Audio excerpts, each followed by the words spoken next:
Muy buenas tardes, ya estamos aquí con todos ustedes nuevamente y bueno, ustedes dirán que siempre digo lo mismo, pero no.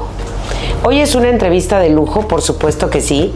Está con nosotros, además de un gran profesional en la medicina, es un gran amigo y con mucho conocimiento y con mucha entrega a lo que ama hacer y a lo que eligió como profesión. Así es que hoy está aquí conmigo el doctor Juan Manuel Alonso Rivera, médico cirujano con especialidad en cirugía general y cirugía laparoscópica. Además, quienes lo conocemos, que lo conocemos mucho, sabemos también de todo lo que él ha dado en estos 30 años de carrera, todo lo que nos ha compartido. Pero yo siempre he dicho dos cosas. Hay dos profesiones que yo respeto mucho.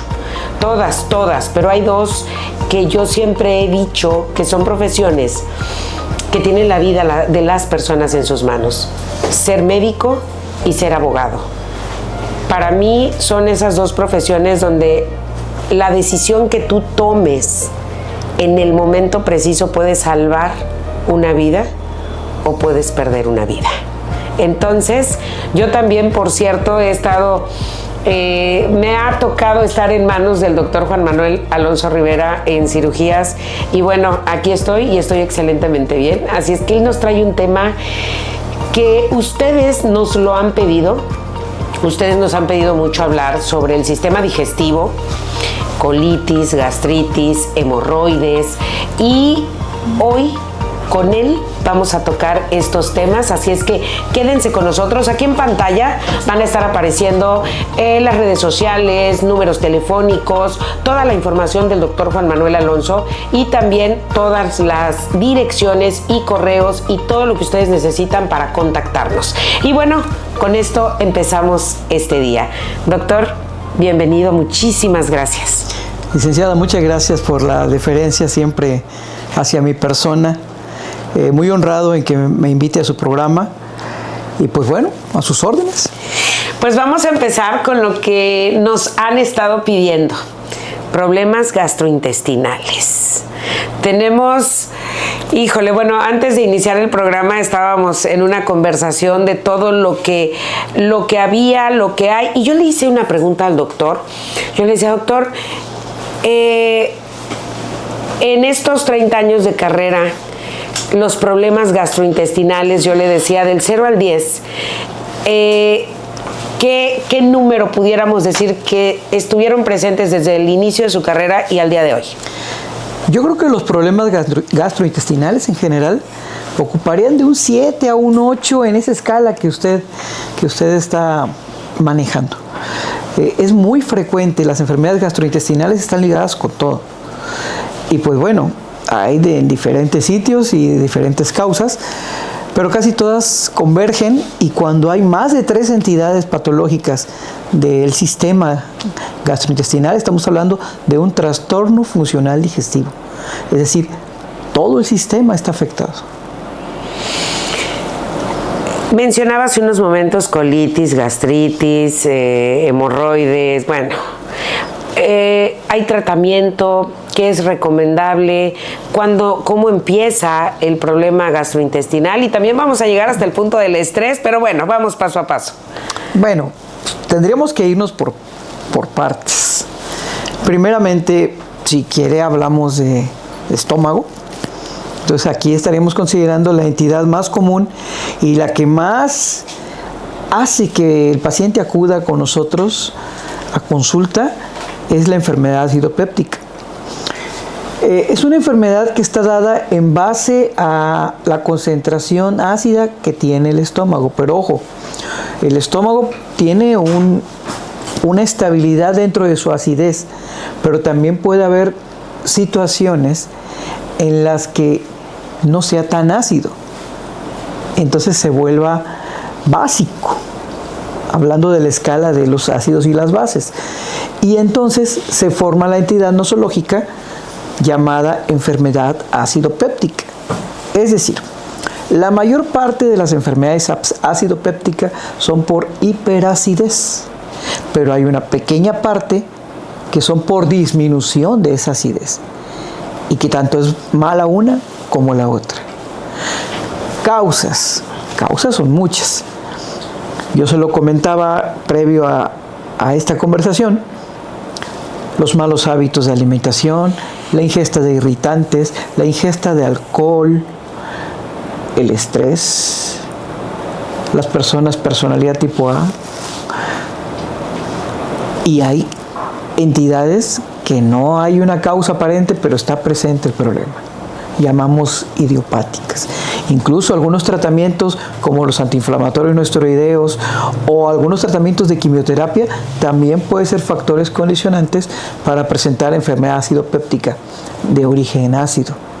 Pero cuando es de origen no ácido, hay una entidad que a veces queda olvidada por nosotros los médicos en general. Los médicos en general, definitivamente no creo que un gastro, pero que un médico general o algunos especialistas en otra área que no sea la gastroenterología, que se debe de considerar, que es la enfermedad por reflujo biliar.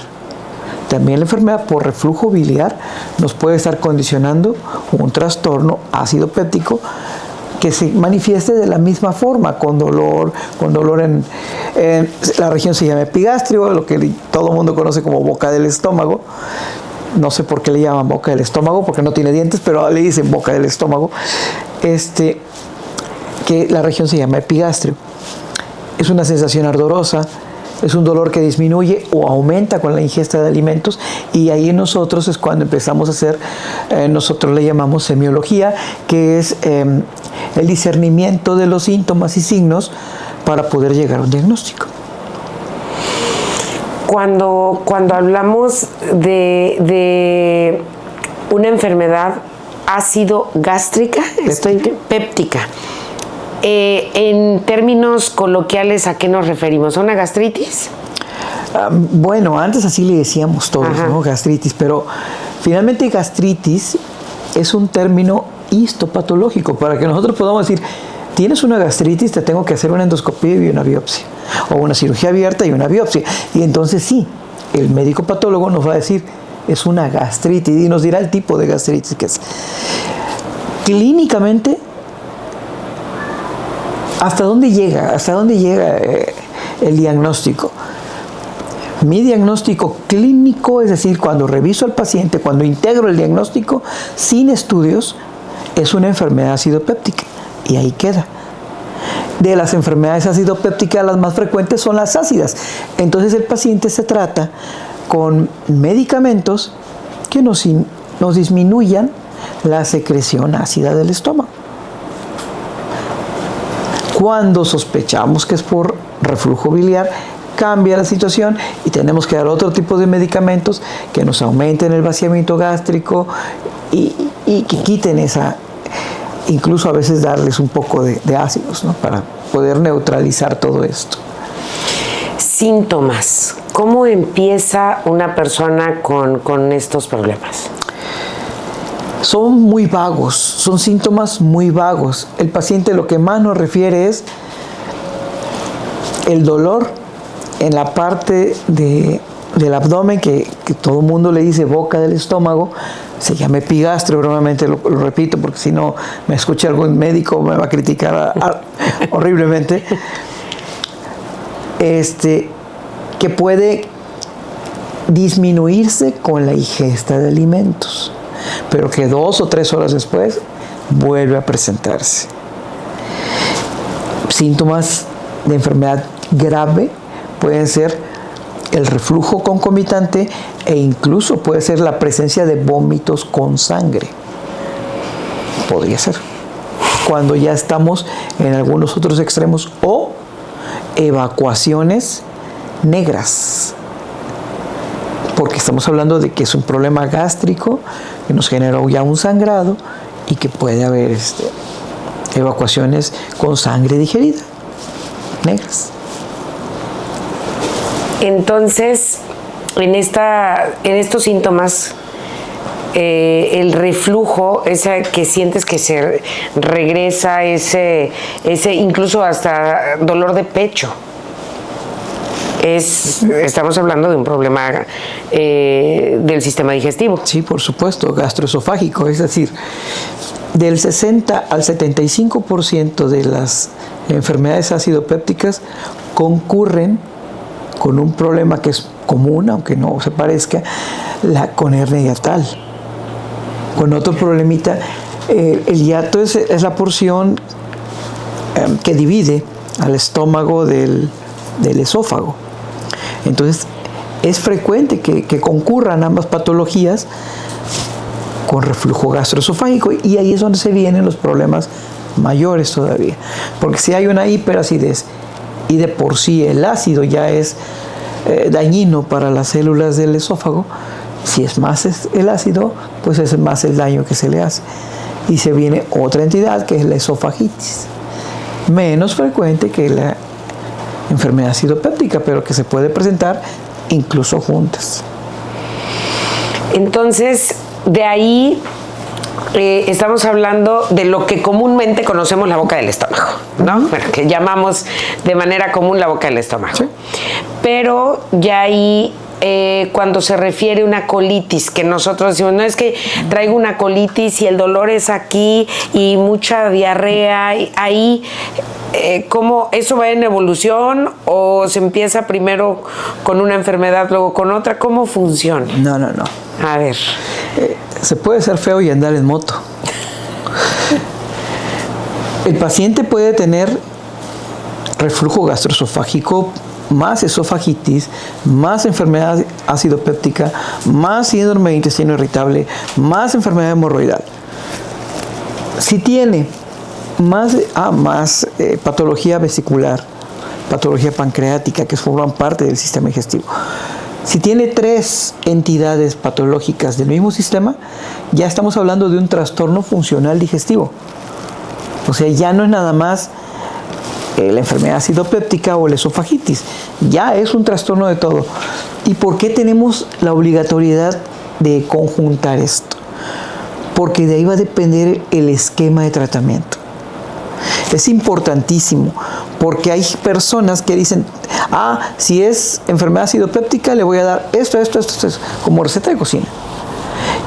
Pero tiene intestino irritable, pues le tengo que dar esto. Sí. Híjole, aquí le estoy dando un medicamento que se parece al de acá, y no voy a duplicar dosis de medicamentos, ¿verdad? Entonces, si nosotros englobamos de manera adecuada un diagnóstico, podemos ser más asertivos en el tratamiento.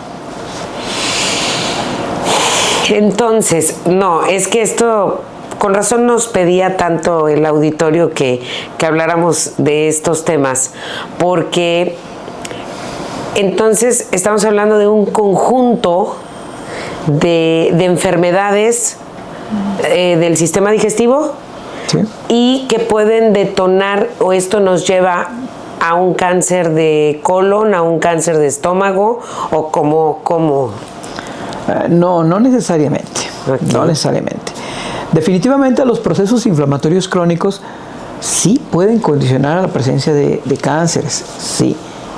De hecho, el cáncer gástrico, hablando de estómago, el cáncer gástrico está relacionado con gastritis secundaria a un bichillo que por ahí anda, se llama Helicobacter pylori. El 90% de las enfermedades acidopépticas o las gastritis, ya tal cual, le hicieron toma de endoscopía, toma de biopsia, y el patólogo nos dijo es una gastritis secundaria a infección por Helicobacter pylori. Pero lo que yo tengo que hacer es, pues, darle tratamiento para el Helicobacter pylori. Mato el bicho y se cura el paciente, porque es la causa del problema. Lo que no hacemos, y voy a hablar como paciente, pero lo que no hacemos es ir al médico cuando empezamos a sentirnos mal para que nos hagan los estudios que se deben hacer para recibir el tratamiento que debemos recibir. Normalmente, ¿qué hacemos? Yo estuve así, fíjate que me recetaron esto, tómatelo. Pero puede ser que sea causado por otras situaciones y no por lo mismo que le causó a esa persona que le dieron X tratamiento, ¿no? Es muy frecuente la automedicación. Nadie te va a recetar algo, ningún amigo, no médico, ningún amigo te va a recetar algo queriéndote hacer el daño. Pero a veces te lo hace. El doctor Google también es muy... todo el mundo se siente médico porque agarra el celular y mete ahí gastritis y ya se vio hasta con cáncer. Hay pacientes que son muy inteligentes y dicen, no puedo tener cáncer, y entonces sí corren con uno. Pero, y a veces también ocurrimos, no es mi caso porque soy muy especial en ese sentido, pero también ocurre que le hablamos a los amigos médicos, oye, ¿sabes qué? Me siento así, así y así y así. Aunque yo se lo digo a mis alumnos de la escuela de medicina, el 80% del diagnóstico es con la conversación que tenemos con el paciente, con la conversación que él nos dice, lo que él nos expresa, que se llama tribuna libre, y con el interrogatorio dirigido, que ya es el que hacemos nosotros pensando en un problema. De tal manera de que el 80% del diagnóstico se hace así, con la conversación. Pero hay muchos profesionales de la salud que no tienen el expertise, o que no tienen el tiempo, o que no quieren atender vía telefónica, que les preguntan y pues les dan, pues tómate esto. Y lo más común, lo que vemos en la televisión. Sí. Y el paciente no mejora. Y ocurren muchos fenómenos, porque el paciente va a decir, el doctor no sabe. No fuiste al doctor. Yo uso una frase muy común cuando me dicen, oiga, doctor, ¿qué me tomo? Pues tómate tu tiempo de venir a vernos, ¿no? Es excelente. Tómate tu tiempo para ir al médico. Claro. O sea, y ahorita que comentas todo esto, con la pandemia, creo que se tuvo que consultar de esa manera, vía remota. Sí, claro. Y me estás dando un dato muy importante que yo no había visto desde esa óptica, ¿no? O sea, si tú platicas con el paciente, le preguntas sus síntomas, tú sabes como médico hacia dónde te va a ir dirigiendo para poder tomar una decisión sin tener un estudio en mano. Claro. Y eso tiene una posibilidad muy alta de dar un buen tratamiento. Sí, por supuesto. Yo estoy ahorita, no me gusta decir yo estoy ni yo soy, pero estoy en un momento en que inician los ciclos académicos y las primeras conversaciones que se van a tener con los jóvenes profesionales, que ya son profesionales, yo se los digo, ustedes ya tienen muchos años con su ropa blanca, ya la gente sabe que son doctores, ¿no? Que están en formación. Lo primero que tienen que hacer es interrogar al paciente, permitir que les exprese lo que siente y hacer el interrogatorio. Derivado de ese interrogatorio, sigue que lo exploremos, que lo toquemos.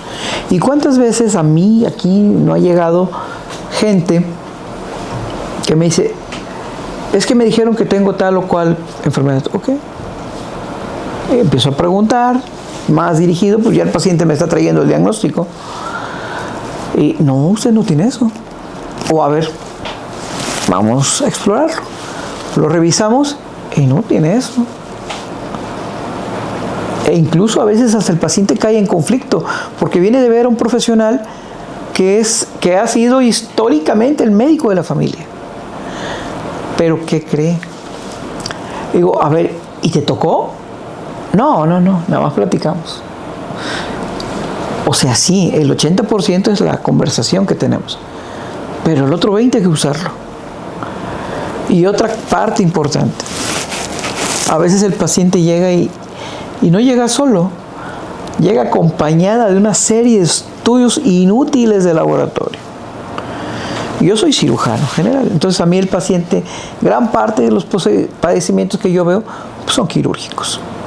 De lo clínico, lo gastrointestinal es lo que más veo. Pero llega un paciente que me dice, tengo una hernia. Es que me dijeron que tengo una hernia, aquí está un ultrasonido, aquí está esto. Bueno, me han llegado hasta con tomografía. Uno con resonancia. Y digo, ¿y quién te mandó eso? No, pues. Ok. ¿Te puedes parar? Yo aprendí, o sea, yo tuve la fortuna de de ser un médico híbrido, ¿no? Porque aprendí con la vieja escuela y con los jóvenes que me enseñaron computación y todo eso. Pues yo aprendí que los diagnósticos se hacen con los sentidos, menos el gusto, con los 4 sentidos. Y eso yo lo transmito a mis jóvenes educandos para que se haga así la medicina que se debe de hacer. Porque muchas veces estamos en un país que no tiene muchos recursos. Y tampoco se vale que cuando estamos en una institución desgastemos los recursos institucionales. Si por sí no hay. Si llega un paciente al área de urgencias de un hospital, X hospital, y el médico, sí, ultrasonido y radiografía y exámenes. Espérame. ¿Para qué le estás pidiendo tal cosa? Yo soy muy incisivo en eso. ¿Qué le vas a pedir? No, pues esto. Ok. ¿Qué esperas encontrar? No, pues para ver qué hay. No. Ya. O sea... Sí, o sea, vas a pedir los estudios dirigidos a lo que tú, con ese 80% de información que te está dando el paciente, tú ya sabes qué estudios le vas a mandar a hacer, porque sabes que estás buscando. Claro. Y ahí es donde, bueno, ya busqué, ya aquí no es, lo que sigue, pero no te puedes ir a un todo cuando tú ya tienes una información que te va dirigiendo. Claro, así debe ser. Y los padecimientos gastrointestinales, retomando el tema, no son la excepción. Porque cuando a mí me llega un paciente ya con una endoscopía, pues qué padre, ¿no? Ya tengo el diagnóstico. Ya sé qué le tengo que hacer. Sin embargo, me han llegado pacientes con endoscopía, con tratamiento ya instalado de manera adecuada para erradicar el Helicobacter pylori, que siguen mal. O que siguen con el Helicobacter pylori.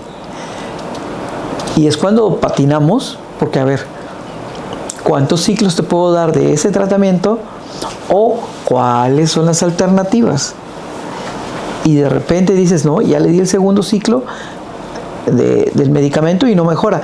Ok, entonces tengo que darle el siguiente escaloncito, que son medicamentos que incluso son más caros, desde luego, sí, y son de difícil, no son asequibles, son muy difíciles de encontrar. Y a veces se tardan 2 o 3 días en lo que llegan. Y ahí se complican más las cosas para el paciente. Sí, pero ya tienes el diagnóstico. He aprendido en estos años que lo importante no es saber lo que tienes, sino saber quién te lo va a resolver. Y ahorita que estamos hablando, y estoy aprendiendo, porque yo siempre les digo, yo aprendo junto con todos ustedes, con nuestros invitados. Ahorita en la conversación nos mencionabas también el páncreas dentro del sistema digestivo. Sí, claro. Platícame. O sea, dices páncreas, inmediatamente pienso en diabetes, inmediatamente pienso en que obviamente la alimentación, ¿sí?, hace una función importantísima. También tocamos el tema de intestino permeable. Irritable, intestino irritable. Pero también hay intestino permeable, ¿eso existe? No, que yo conozca, no. Ok, cuando nos hacían una pregunta, cuando la persona come y va al baño, pero hace la comida como en directo, o sea, no hubo un proceso digestivo. Cracorrea se llama eso. ¿Y eso por qué? Dentro de todo esto de... Porque es tiene mala digestión. ¿Y eso se puede corregir? Difícil, hay que ver la causa, dependiendo de la causa, dependiendo de los alimentos, porque hay personas que son intolerantes a cierto tipo de alimentos. Por eso no lo digieren. Sí, por eso no lo digieren. Y hay gente que incluso tiene una característica muy peculiar, se llama reflejo gastrocólico. Inmediatamente al comer, van al baño. O sea, termina de comer y van al baño. ¿Eso está bien o no? No es habitual, pero no es anormal. O sea, no es anormal, pero no es habitual. y de páncreas. Entonces, el páncreas se lo acaba a la población con el alcohol. Alcohol. Básicamente, la principal causa de enfermedad inflamatoria del páncreas o pancreatitis es el consumo de alcohol. Y pensamos que es el hígado. No, bueno, también. Alcohol no, señores. No, o sea, el alcohol en poca cantidad no hace daño. El vino, los enoles, todo lo que tiene el vino no es dañino. El problema es con los destilados y el exceso en la ingesta de los destilados. Ese es el problema, la continuidad de estar bebiendo todos los días.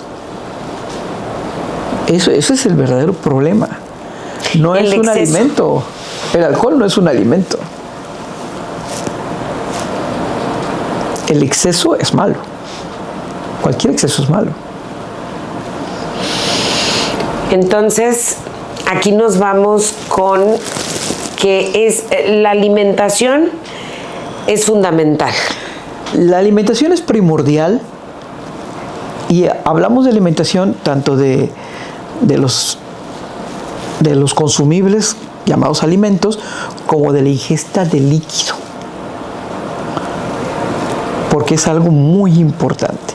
Para las enfermedades gastrointestinales, el consumo de agua es vital.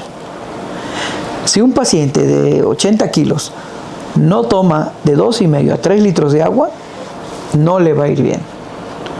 Y dependiendo del peso y de la talla y de la actividad física que realicen las personas, es como debe ser la ingesta de líquidos, primordialmente agua. Y eso de tomar electrolitos, eso no es cierto, porque los electrolitos que nosotros requerimos ya van inmersos en los alimentos que consumimos. Entonces, el agua como tal, evitar los refrescos, las gaseosas, las aguas con excesos de azúcares. Digo, las frutas ya traen sus azúcares, que además son sanos. Muchas veces es bueno tomar el agua sin añadirle azúcar. O si existe ya un problema dado con el consumo de azúcar, pues entonces ponerle un sustituto. Es válido. Pero comemos mal. Nuestra población no come bien, come mal. Come mal. Los estudiantes están acostumbrados al pato al orange, un gansito y un refresco de naranja, ¿no? Eso es lo que tenemos que quitar. No es.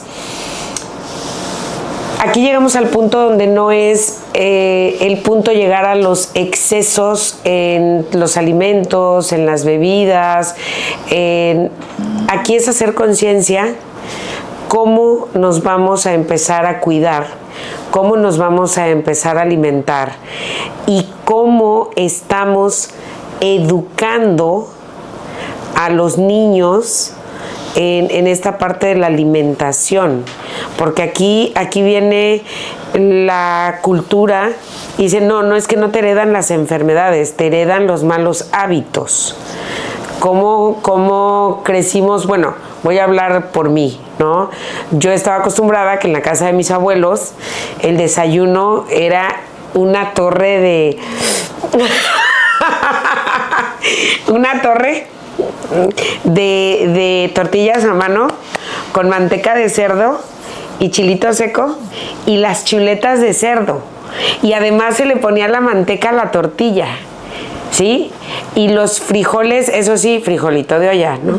Para el hierro, frijoles y tu pan con café. O sea, no podía faltar el pan con café, ¿no? Entonces dices, oye, es que eres diabético, tu abuelo era diabético, tu papá era diabético, entonces tú ya por default vas a ser diabético. Eso pasa así. ¿Qué porcentaje de genética tiene? O si es el porcentaje más alto en la cuestión de la cultura de cómo comemos, de cómo nos enseñaron a comer y cómo no hacemos consciente el cambio. Yo creo que ahorita ya hay mucha conciencia, yo creo que se ha venido generando conciencia, pero no al punto donde tengamos una población o seamos una población sana. Yo creo que han tratado de hacer una conciencia restrictiva y a conveniencia. Porque, por ejemplo, a mí de nada me sirve que me restrinjan con sellos en los alimentos. Sí, porque te lo sigues comiendo. A mí me tienen que educar. A mí me tienen que dar el conocimiento. Por eso es conciencia. Porque tiene ciencia, conciencia. Y la ciencia se viene a partir del conocimiento. Lo vemos con los niños. Van a la tienda y 4 o 5, no sé cuántos sellos lleven, 2, 3 sellos, de que bajo exceso de sal, exceso de azúcar, exceso de grasas, exceso de costo, sodio y exceso de todo. Y los jóvenes compran el alimento y se lo comen. Y a veces los padres, por el hecho de que pues ya que esté tranquilo, órale, vas. No hay una conciencia. No hay una educación. No hay una educación para la alimentación. Y eso sí nos va a traer más trastornos gastrointestinales. Desde luego, cuando no existe esa conciencia, debemos de hacerla. Debemos primero tenerla y después proyectarla hacia los demás. No es fácil. No es un fenómeno sencillo. Y es algo con lo que venimos haciendo con estos programas, ¿no? Claro. Tratar de llevar esta información que yo sé que ahorita alguien nos está escuchando y dice, híjole, y creo que en tu profesión has escuchado mucho lo que voy a compartir en este momento. Hay personas con las que luego estamos platicando o en los programas y dice, ay, si de algo me voy a morir, me diagnosticaron, pero mírame, sigo comiendo igual. Y es esta parte de la conciencia que yo siempre les digo, ok, está bien, es tu cuerpo, es tu vida, es tu decisión. Claro. Qué bueno que sigas sin hacer una dieta y que digas que estás muy bien y que te sientes muy bien y que pues de algo te vas a morir. Pero ¿dónde entra la parte donde no nada más eres tú y depende de ti y de tu bienestar o malestar, de tu decisión o no? Porque si te amputan una pierna o ambas, alguien te tiene que cuidar, alguien tiene que ayudarte. Entonces no es tu problema, es nuestro problema y tú no me lo des a mí. Si tú te cuidas, realmente me cuidas, porque si no, yo les digo, oye, tu definición está muy bien. Pues si de algo me voy a morir y qué, y yo voy a seguir disfrutando, ¿no? Está padre. Nada más que de las consecuencias hazte cargo. ¿Por qué? Porque si esto te va a llevar una consecuencia de estar en una cama, de estar amputado, de estar con muchas situaciones de las que dependas de otras personas que van a tener que dejar de hacer sus cosas para cuidarte, entonces no es tu problema. Entonces no estás pensando en los que dices que amas, estás pensando en ti. Entonces aquí viene esa parte de conciencia que yo digo, bueno, si te va a pasar algo, adelante, vas, pero tú solo, pero ya vas a involucrar a más personas. ¿Por qué? Porque te tienen que ayudar, te tienen que cuidar o te tienen que proveer, porque a lo mejor hasta tengas que dejar de trabajar. Entonces ahí yo considero, y con todo respeto y cariño, para esto son estos programas, es llegar a tocar ese punto donde digas, caray, ¿no? Y cuando alguien de la familia tenga esas complicaciones y te diga, ay, ¿a ti qué? Si es mi vida, de algo me voy a morir. Bueno, pero pues a ver quién te va a cuidar, porque yo no. ¿No? O sea, despierta. Ahí te topas con estos comentarios. Todos los días. Todos los días. Es muy frecuente. Al final, el paciente no se queda solo. Esa es otra parte buena que tenemos como mexicanos. No se desampara la mayor de las veces al enfermo. Siempre va a haber una persona buena que te dé la mano. Siempre va a existir alguien. Siempre. Incluso hasta en los hospitales los conoces. Y te ayudan y te apoyan y te dan esa palabra de aliento. Sí, siempre hay alguien que te va a ayudar, pero al final es una irresponsabilidad, porque es una situación que no debes de condicionar. Debes de estar consciente de que si tienes una enfermedad crónico-degenerativa, hablando de algo así, pues tienes que modificar hábitos y ya. De vez en cuando, pues sí, pero poco veneno no mata, ¿no? Pero de vez en cuando. De vez en cuando, claro. Estamos acercándonos al final del programa y se fueron desarrollando muchos temas. Nos fuimos con el sistema digestivo. Ya no llegamos de manera concreta y directa a la parte de las hemorroides, pero ya en esta recta final, doctor, hablando del tema de hemorroides, ¿es en conjunto de toda esta problemática que se habló hace rato? ¿Va de la mano? Ok, el canal anorrectal forma una parte del tubo digestivo, del tracto gastrointestinal. Y sí, es una patología frecuente, muy frecuente, más frecuente en las damas, por cuestiones obvias de sus embarazos, la compresión de los vasos ilíacos, y entonces pues se hacen plétoras. Finalmente las hemorroides, todos tenemos los plexos hemorroidales. Pues es una condición normal de todos. El problema es cuando se hacen varices. Y es lo que todo el mundo conoce como hemorroides. Son los paquetes hemorroidales varicosos. Hay varios grupos, del tipo 1 al tipo 4. Y dependiendo de la etapificación que tengan ellas, es el tratamiento. Generalmente cuando hay etapa 1, a lo mejor con algún medicamento tópico, pueda disminuir y se acabó. Del 2 al 3, hay tratamientos que son muy nobles, como la ligadura. Esa la hacemos nosotros en nuestro consultorio, con equipo especial. Se colocan unas bandas de caucho, se le da falta de circulación a la hemorroide, al plexo hemorroidal que nosotros capturamos, y se cae con los días. Y queda curado el paciente. Obviamente hay 3 paquetes hemorroidales primarios, pues hay que ligar los 3 cuando es necesario. A veces hay que hacer incluso más ligaduras de paquetes adyacentes que se han ingurgitado, que se han pletorizado, que se han hecho plétora. Causas: mala alimentación, baja ingesta de líquidos, estreñimiento crónico, los embarazos, el sobrepeso, la poca ingesta de fibra. Volvemos a lo mismo de la alimentación. Cuando ya se presenta el problema, bueno, el paciente debe de perder un poco el pudor. Las damas son más de irse a revisar que los caballeros. Eso es propio de nuestro país. Entidades graves, agudas, que requieran manejo quirúrgico inmediato, es la trombosis de esas hemorroides. O los grandes prolapsos que pueden condicionar las hemorroides internas. Hay 2 tipos, externas e internas. Las internas se pueden prolapsar o pueden empezar a sangrar mucho, e incluso algunas de ellas hemos tenido la oportunidad de hacer un procedimiento con ligadura y se acabó el problema. Pero a veces la ligadura no es suficiente y entonces hay que entrar a operar.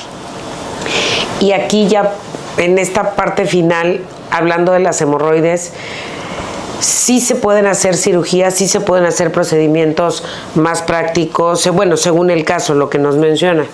Pero si seguimos alimentándonos igual, si seguimos con todos esos hábitos, ¿vuelve a brotar la hemorroide o no? No. Si se hace una cirugía de hemorroides, se quitan los 3 paquetes primarios y el paciente debe estar curado. Si se quitan bien. Ok. Si se quitan parcialmente, puede volver a generarse. Esa es alguna de las cosas que debemos de saber. Híjole, con todo esto, y yo creo que con muchas interrogantes que por supuesto nos pueden escribir. En pantalla han estado los teléfonos, las redes sociales, para que ustedes puedan entrar en contacto con nosotros y con el doctor Juan Manuel Alonso. por supuesto, también sus datos están apareciendo. Nos vamos con muchas interrogantes porque escuchamos y con lo que me quedo. Y el auditorio también nos hará saber con qué se queda. Pero con lo que me quedo es que la alimentación es fundamental para el bienestar. Que el sistema digestivo compromete la salud del cuerpo, de los demás órganos. ¿Esto es un sí? Sí. O sea, se le dice segundo cerebro, ¿no? El sistema digestivo es el segundo cerebro, se le dice. Okay. Pero si se compromete todo mi bienestar de los demás órganos, pues es fundamental. Sí, definitivamente somos lo que comemos. O sea, así de sencillo. Sí. Y con esto nos vamos. Doctor, ¿qué te digo? Gracias de verdad, como siempre, por abrirnos las puertas, por siempre decir sí y por estar dispuesto a compartir y a servir. Gracias. Muy honrado y siempre voy a estar a tu disposición, siempre contigo. Y además genero el compromiso ante tu audiencia de que las dudas que existan serán resueltas. Ya está. Dudas, las que tengan, serán resueltas por el doctor Juan Manuel Alonso. Muchísimas gracias por haber estado con nosotros, por haberse quedado hasta el final, por acompañarnos en esta gran aventura que nos da calidad de vida. Porque eso buscamos, eso tratamos, eso intentamos, poder llevar información que sirva para esta calidad de vida. Soy Berenice Drouallet y vamos a hacerlo diferente.